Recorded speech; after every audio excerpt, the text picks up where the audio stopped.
Hi guys, this is what removing usually looks like. One guy heating, dropping the heat gun and then removing from the car. That is a pretty slow process. In today's video, we will give you some advice about the best way to remove vinyl from a car. First advice, try to get an extra pair of hands to help you.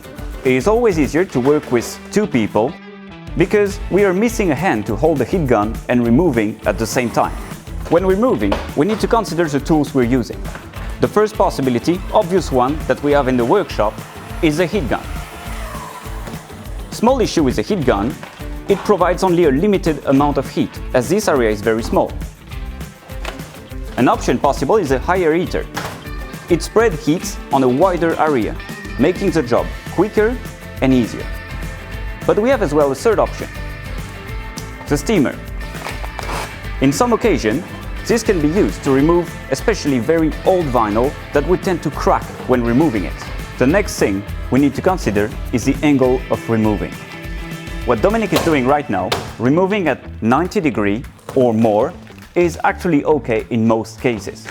But in case something happened, like adhesive staying on the surface, think about changing your angle to less than 90 degrees.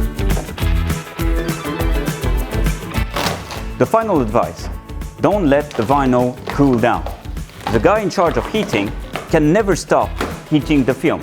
Give constant heat to make the job of the person removing easier. Of course guys, keep in mind, those are only recommendations. I am aware we have some film like SLX or SLX Plus that one guy can remove nice and easy without needing any special techniques. For any other removal, I would suggest you follow our advice for everything to happen in the best possible way. Stay tuned for next episode. See you next time.